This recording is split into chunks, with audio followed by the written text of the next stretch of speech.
pregunta, ya, parte fisiológica, un poquito de fisio nada más, ya, de acá y de acá, del estómago sobre todo.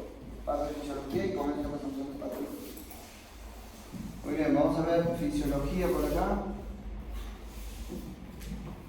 Toda la gástrica y la que es páncreas. En cuanto a la fisiología gástrica,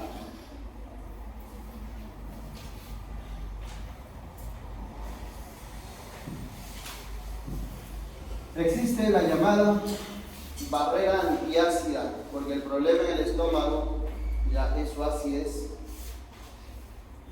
Barrera antiácida. Y el pH en el estómago puede ir desde 1 hasta 4. Es el pH. Algo que en realidad para la sangre sería incompatible con la vida, pero que en el estómago sí va así. Entonces, pH de 1 a 4, hay una barrera antiácida, y esa barrera antiácida, ¿por quién está dada? Por lo que viene a ser las células mucosas que producen ¿qué cosa?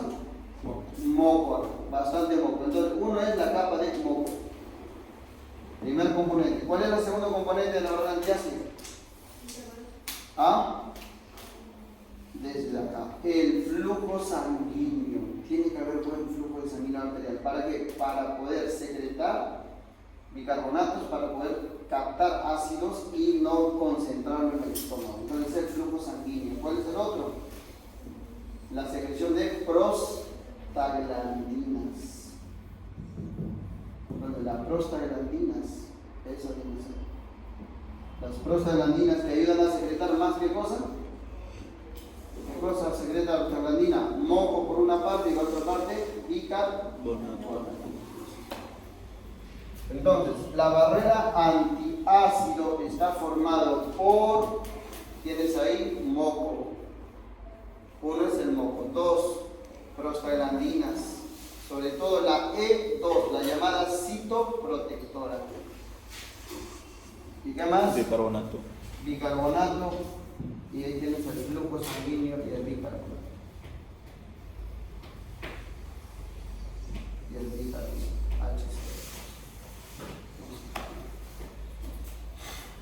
¿Cuál es el mecanismo de acción de los AINES? COX. Inhibe COX. Inhibe COX. Inhibiendo COX, ¿qué cosa bajas? La prostaglandina E2. Y si no hay prostaglandina E2, baja moco y baja bicarbonato. ¿Qué produce entonces eso? Gastritis por ahí. Úlcera, al final es úlcera. Ese es el mecanismo.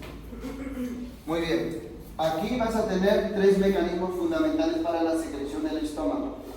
En el antro, la célula. ¿Qué célula es importante? Célula G. ¿Qué produce la célula G? Gastrina. Gastrina. ¿Qué más hay? En el cuerpo. Célula parietal. Uoxíntica. Y si es célula parietal, ¿qué produce?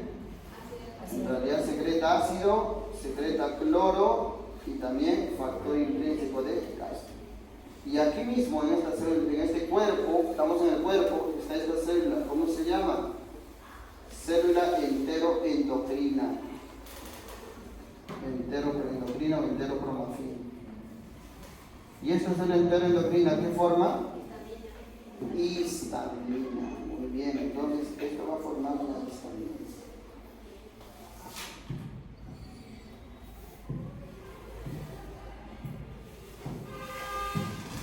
Muy bien, la célula enteroendocrina entonces forma la histamina. ¿Eso? Con eso haremos lo siguiente. A ver acá.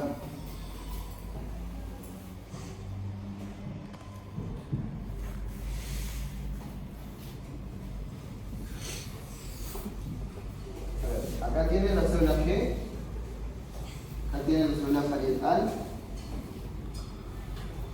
Acá tienen la célula enteroendocrina.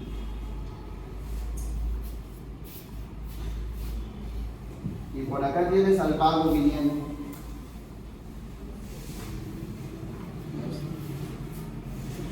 Es la célula más importante de todos estos en el estómago, es la parietal. ¿Por qué la parietal? Porque tiene receptores muscarínicos 3. Porque tiene receptores CCK2. Y porque tiene receptores H2. Listo. Las tres cosas. Ya. CCK2, ¿qué produce esto? Gastrina. Pero esta gastrina, ¿cómo va a llegar a la célula parital? Por el torrente sanguíneo. Y si esto secreta el torrente sanguíneo, ¿cómo se llama este efecto en el estómago? ¿Cómo se llamaría ese efecto? Para que se una esta gastrina, porque es de la gastrina. Entonces en el estómago hay tres efectos. La gastrina llega a la célula parietal, tiene un efecto positivo, pero a través de ¿qué? Del torrente sanguíneo. Por lo tanto, la gastrina es el que hace el efecto endocrino. Mientras que la acetilcolina viene a través del transporte axonal, en realidad pues de la terminal nerviosa se libera. Y cuando se libera, se va a liberar acá y va a unirse al receptor muscarínico 3, porque es terminal sináptica. Entonces, ¿esto cómo llega? A través del nervio vago. ¿Qué efecto es eso? Eso sería el efecto neurocrino. Pero mira este de acá, esta célula enteroendocrina. Este está vecino nada más a quién, a la célula parietal. Y cuando libera su histamina, esto se va a unir ahí mismo, en el intersticio, ¿a quién? Al receptor H2. ¿Y ese efecto cómo se llama entonces? Efecto paracrino. Ya esto es lo que te han preguntado siempre. Entonces en el estómago tú tienes, para poder estimular, porque todos estos en el estómago tienen un efecto positivo. ¿Y el efecto positivo para qué es? Para que por este canalito de cloro salga cloro y para que salga el cloro acá. ¿Y qué más? Para que por este de acá, que se conoce como bomba de protones, salga hidrogenio y entre potasio. Y sea una bomba de protones, se llama bomba porque usa ATP. Entonces, cloro, hidrogenio por encima del moco, por encima de ese moco. Ya, entonces aquí va el moco.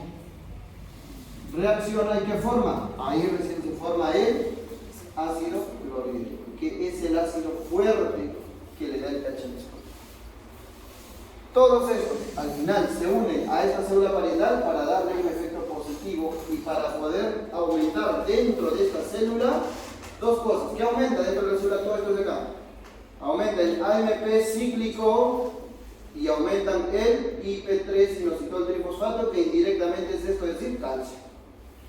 Porque IP3 trabaja con calcio. Dos segundos mensajeros fundamentales dentro de esta célula parietal. Chicos, finalmente la célula más importante de todo esto es la parietal. Todo es para el parietal, porque el parietal es el que va a secretar cloro por un canal cloro y por transporte activo hidrogenio. Finalmente es lo que forma el ácido clorhídrico, la esencia del estómago. ¿Y para qué sirve el ácido clorhídrico? Digestión, activación de enzimas, inmunología, para todo. Ese es el responsable de todo eso. Y a la vez, mucho ácido clorhídrico, la patología, pues, úlcera, gastritis, que es lo más común. ¿Ya? Bueno, entonces ahí tendrían efecto neurocrino, vago, efecto endocrino, gastrina, y efecto paracrino, ¿quién? Histamina, porque esto lo que produce es histamina. ¿Quién es el más potente efector o estimulante de la célula parietal con efecto paracrino? Histamina. Y el más importante estimulante de la célula parietal con efecto endocrino, gastrina. Entonces, células G, células enteroendocrinas, células parietales, y por acá también hay otras células, pero esas células ya no tienen tanta trascendencia más que producir enzimas. ¿Cómo se llaman estas células? Principales. Y las células principales, ¿por qué son importantes? Porque producen pepsinógeno tipo 1 Y ese pepsinógeno se convierte en pepsina. ¿Quién convierte el pepsinógeno en pepsina? Lo que el estómago produce. ¿Quién? El ácido, el pH ácido. El pH ácido se lo produce eso. Y la pepsina, ¿para qué es? Para digestión de proteínas. Entonces en el estómago se digiere proteínas. Pero para eso necesitas activarlo. Y activarlo implica decir que tengas un buen pH. Ya está. Entonces, hasta ahí con eso. Y finalmente, lo del páncreas. Lo del páncreas. Ya, lo del páncreas.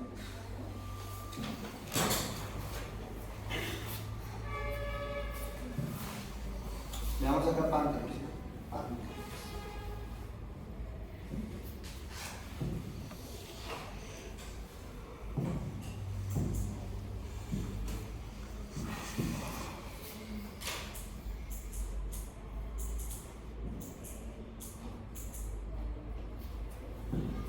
El páncreas.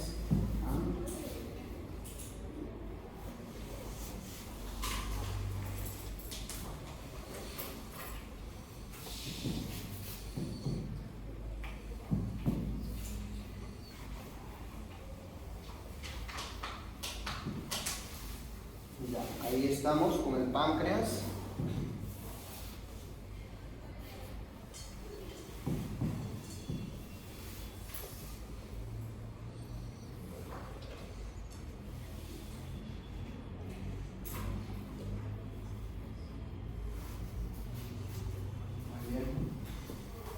Entonces, el páncreas tiene dos componentes. ¿Cuáles son sus componentes del páncreas?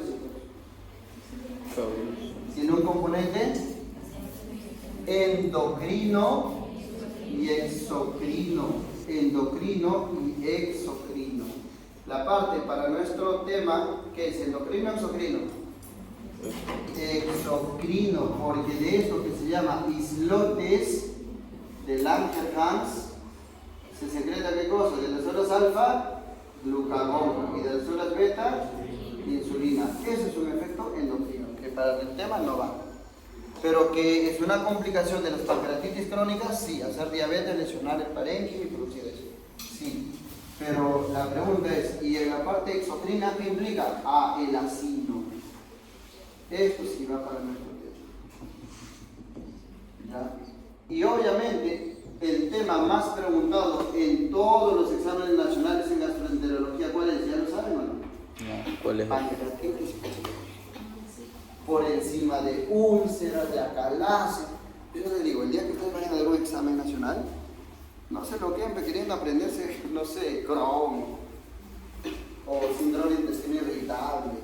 O sea, cosas que son muy atípicos en los exámenes. Vayan siempre por tendencia. Pancreatitis lo tienen que saber todo. Úlceras, todo. Hemorragia digestiva alta, baja, todo. Obstrucción intestinal, todo. Bajo, alto, medio, todo. ¿Se entiende? Esos temas sabiendo, obviamente, ya no se deben preguntas.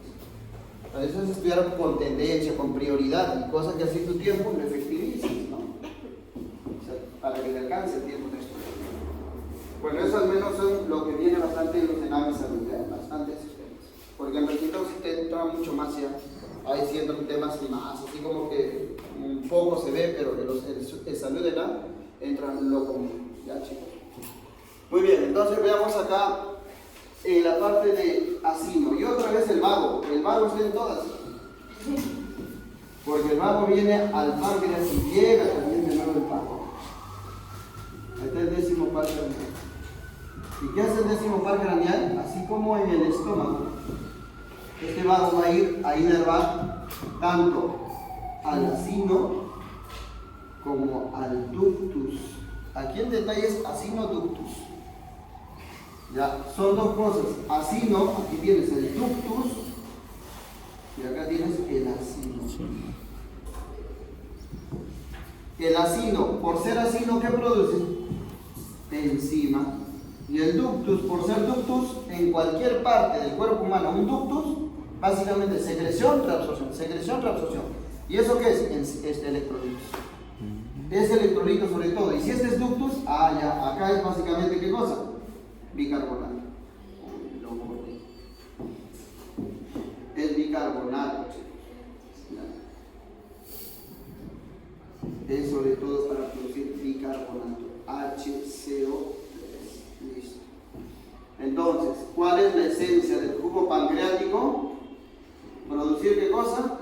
¿Secretar qué cosa acá el duodeno? Enzimas digestivas y producir bicarbonato. Listo. Con estas enzimas, ¿qué cosa haces? Digestión. Y con este bicarbonato, ¿qué haces? Regulas el pH del quimo y evitas que todo esto haya úlcera. ¿Se imaginan si este quimo seguiría pasando así ácido? Todo el intestino estaría como úlcera. Pero gracias a este bicarbonato, ese pH se tiene que regular, se tiene que neutralizar. Ya está. ¿Quién es el responsable de la secreción del bicarbonato y actúa sobre todo en el ductus? Una secreción que viene desde el intestino delgado, de acá, del duodeno. ¿Cómo se llama esa célula? Se llama célula S.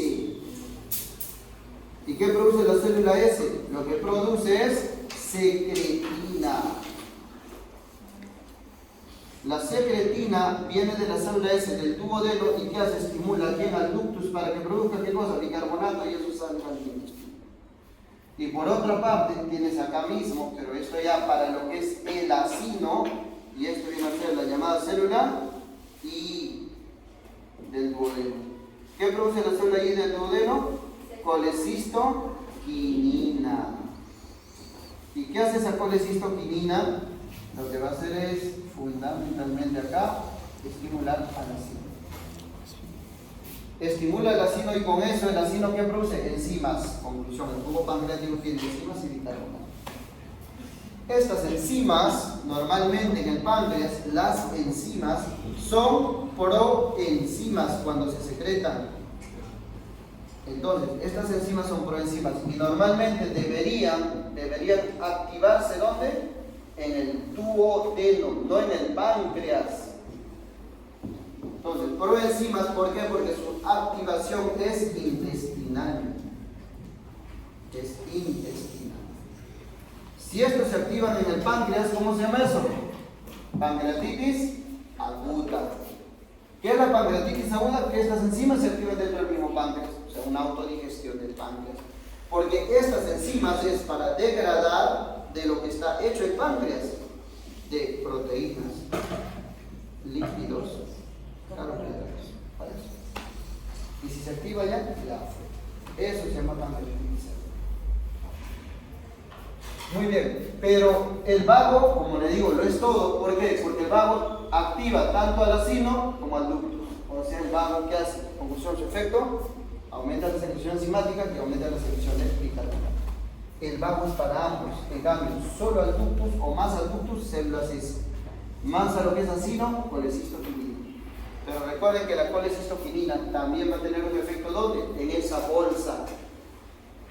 ¿Qué es esa bolsa? La vesícula biliar.